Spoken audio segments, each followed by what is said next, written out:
This is a video on the use of Corel Draw to draw objects that can be cut on the laser cutter. So the first thing you want to do is go to the Start button, and in the area here you're going to type in Corel, and then you're going to choose the green one, which is Corel Draw.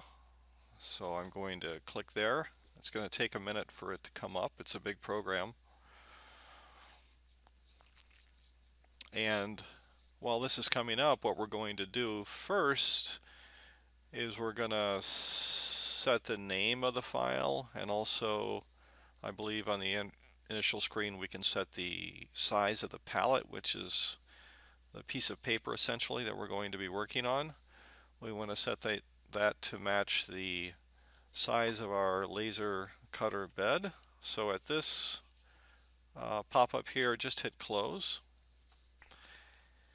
And as the program continues to come up, we will, again, I believe, be able to name it on an initial splash screen and set the size. It'll be 32 inches wide by 18 high, which is a very landscape-oriented geometry. So 32 wide, 18 tall. And once we do that, we'll continue on, and you'll see in a moment here how we do this. So you might get a lot of things coming up, even a video showing you how to use it. It doesn't appear that that's going to come up now, and we didn't get that splash screen. So we're just going to go ahead and start by clicking this icon up here, which is the new file icon, and we get to create a new document. Let's call this hydraulic,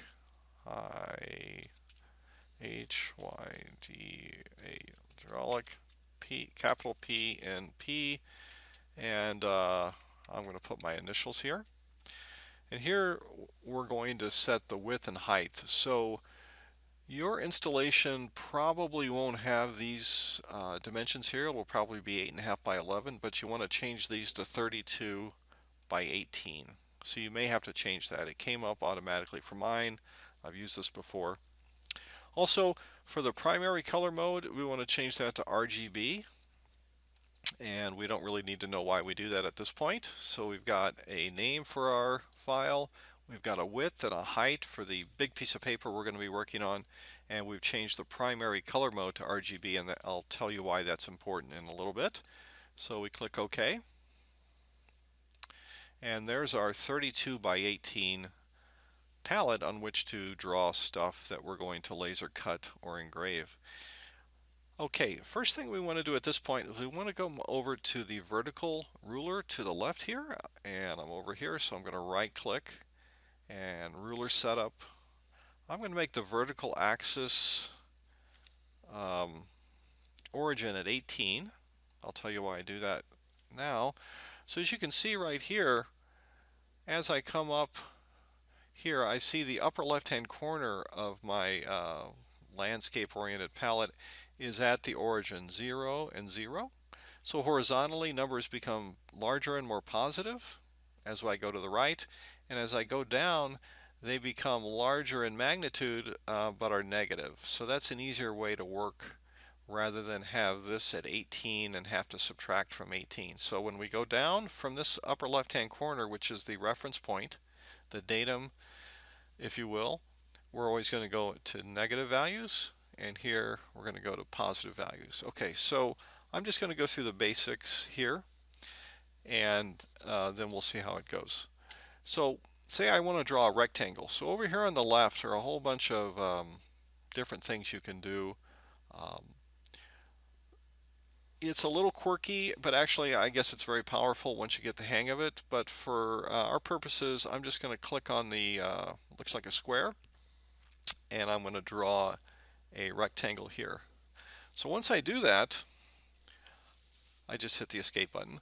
I have my rectangle here, and let me actually select it again by coming up here to the pick tool, and I'm going to select it. Up here you'll see some pretty useful boxes. So this is over here the width of the object, and this is the height of the object. So I'm going to make this a 10-inch long by 1-inch wide rectangle, and this X and Y value are the coordinates relative to this origin in the upper left-hand corner of the center of the rectangle. So if I want to bring this rectangle over to the left and to the top, pretty close to the origin, which I'll want to do to conserve space as I print, I'm going to put in something like 5.5. Why would I do that? Well, from here, this left edge to the center is 5 inches, and I want to be about a ½ inch to the right of the left edge of the paper. So I'm going to put 5.5. Then I'm going to hit Tab. And now I want to have this thing, this edge here, this upper edge here, about a ½ inch down from the top. And I know this is 1 inch here, so I can't just put a ½ inch. I have to put, let's see, 1 full inch, right? A ½ inch to get me away from the upper edge of the palette. And then another ½ inch takes me to the center of the object. And so that was completely wrong. And the reasons it's wrong is because I have to remember that when I go in the Y direction, I have to use negative numbers. That's not too much of a burden. Okay, so I've got one of these, so I want 2. So I just grabbed it, and the way I did that was just captured it with the mouse. I'm going to do a Control-C for copy, Control-V for paste. It pastes it right on top, and I'm going to bring it down here. And if I want to be meticulous about its location, I'm going to probably change this to 5.5, and this to, okay, this gets a little more complicated. It looks like about 2.5, minus 2.5 would be the right one.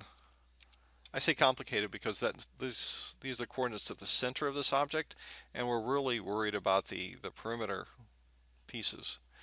Okay, so I've got 2 pieces here, and say I want to make a 1 by 8 instead of a 10 by 8. So I'm going to do a Control-C, Control-V, pull down, and there it is. So I'm going to grab this again, and instead of having this be 10, I'm going to make this 8. So it shrinks it there. And we can do the arithmetic, and you really should, but I'm going to not do that for the sake of the brevity of this video. So I'm just going to drag it over roughly where it's supposed to be, near the edge. Control-C, Control-V, pull down, and I've got these pieces here. Now let's say that I want to make a true square. So there we have it. So to make that a square, I can make this just these 2 dimensions up here the same. And again, I'm going to go to the pick tool and just drag this one over to the edge here, and I've got a square. I also want to have a ½ inch diameter hole in the middle of that square. So how do I do that? Let's go to the circle tool here. This is really the ellipse tool because I can make an ellipse, and then I can come up here, and to make it a circle, I just have to make the horizontal and the vertical dimension equal, and that's going to give me a circle, and there it is. And it's got a diameter of 3. I don't want that. I want 0.5, ½ an inch, 0.5. So it is quite small here.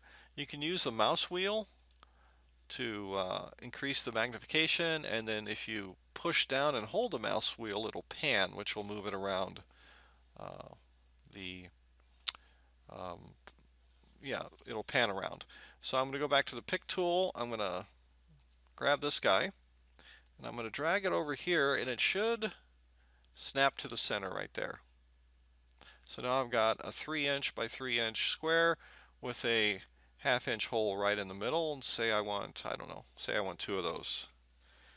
Control-C, Control-V, and I pull it over, and there it is. Now, all the other things we need to make, at least for the current project, pretty straightforward with the exception of one. Again, this is an incomplete list of all the parts, but I do want to focus on one, and that is the trapezoid for the shoulder supports for our robot. So to do that, I'm going to come over here to the left to the, I believe it's polygon tool, and you got to hit these little arrows in the lower right just right, and it can be quite frustrating at times, and it's not responding to me. Why is it not doing that?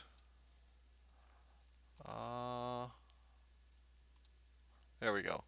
I don't know why it's like that. Matter of fact, I'm going to change something. View. Let's see. There's a way. Okay, edit. There's a way to change customization. Now, I don't want to go too far down this path in this video because it's going to eat up time. But those buttons are so darn small, it almost makes it customization. Here it is. Command bars are commands. I think it's command bars. What I'm going to do is change the size to large. There we go. They're already large. So to me, infinitely better. I can actually grab that little arrow down there. So you'll want to do that too, I suspect. Okay, so the polygon tool, I'm going to hit this little guy here, this little tiny arrow, and I'm going to come down to basic shapes here. Click there.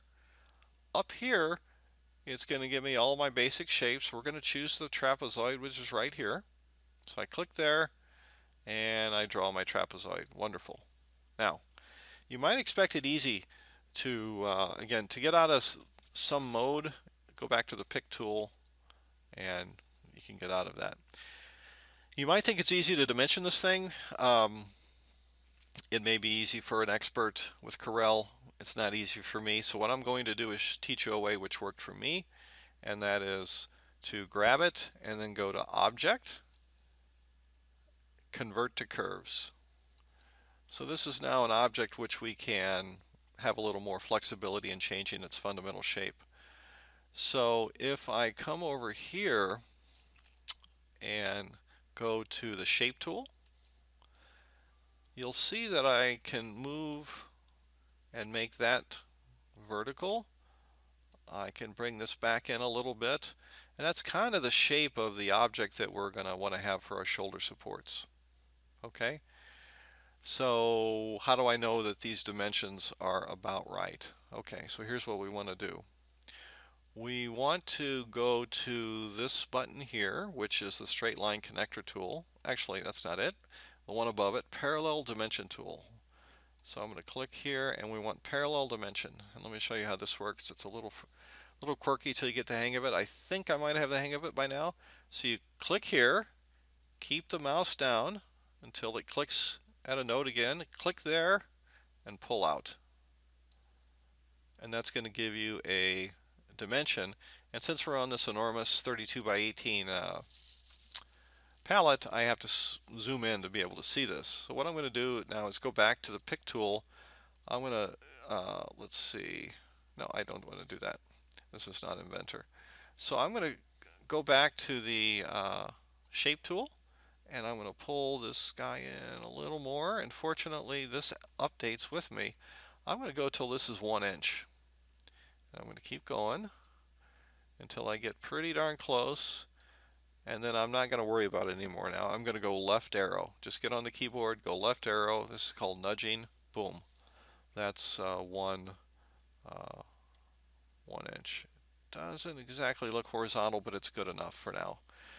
Okay, so great, we have that. Let's go to the bottom.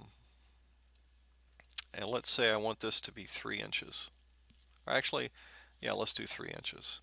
So to do that, I suspect that's bigger than 3. At any rate, I'm going to go ahead and put a parallel dimension on it, I guess they call it. Yeah, parallel dimension. So again, I click at the node. Okay, this is, having been working with Inventor so long, I really struggle with this. Click the node, keep the mouse down till I hit the other node, click it, and then pull out. And there it is. And as you can see, it is at 512. That's a little small. So I'm going to go back up here to the shape tool and grab it and just pull this in over 3.82, 3.49. I probably can't see that very well. And let's come down a little more. 26, 17, 11. Okay, good enough. I'm going to come and nudge it with the left arrow. Boom, 3. Okay, final thing. I want this to be 5 inches tall. So I'm going to come here. I'm going to again grab the shape tool. Let's see. click here, keep the mouse down. Oh my goodness, what happened there? I think I didn't leave that mode. So a lot of times to get out of any mode you're in, you can go up and click the pick tool and then click out in the open, and then that kind of puts you in another mode. So I'm going to go here with the dimension tool, click on the node, keep the mouse down until it says node again. It did. Now click again and pull out. There we go. Let me zoom in. And we're at 7.56, too big. So let's move over to the shape tool. And I think, can I just pull it now? Okay, I had to go to the pick out here.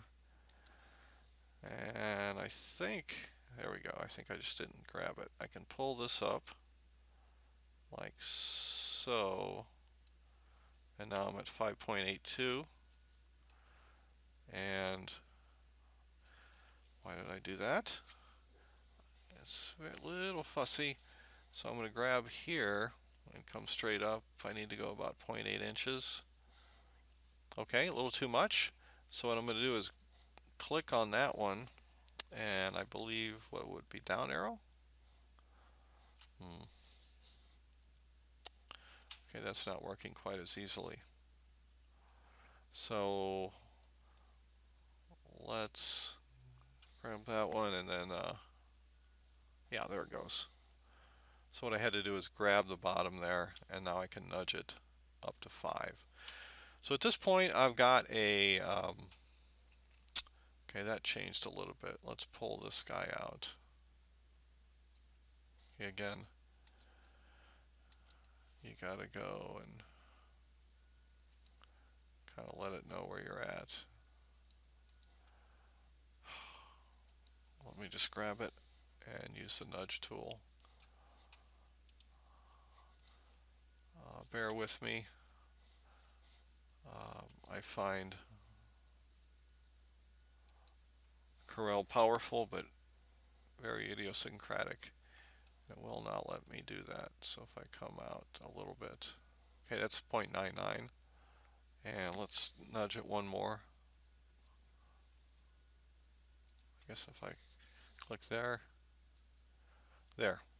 So we got 1, 3, and 5. We have our trapezoid, and so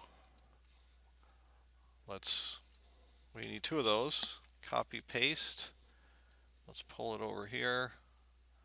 We don't really want those dimensions showing, but we'll keep them on there for now. Okay, very important now. So this is the stuff we're going to cut. So here's what you need to do. Do a Control A to pick up everything. Did that work? Let's just grab it with the mouse. Come down here to the lower right, color outline, double click. So when you cut, in so-called vector cutting, you need to be red. So just follow what I'm doing. And you need to have a width of the line of hairline. So it'll look like that. So we may need to get rid of these dimensions. But we'll talk about that in class. I'm not going to finish it. I'm not going to address that in this video. So when you get to the laser cutter, all you're going to do is go File. Where's Print? Print. Now, Adobe PDF or any other printer won't come up. It'll be called VLS 660, and then you're going to hit Print, and it will go to the laser printer. It won't turn on, of course, but it'll send it to the software that controls the laser cutter, and then we can go from there. That's a separate video. So that's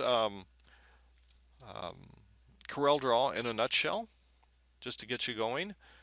I suggest watching this at 1.25 or even 1.5 through some areas, using J and L to advance. I think it's 10 seconds plus and back. Tailor the video so that it matches your needs. Thanks for listening.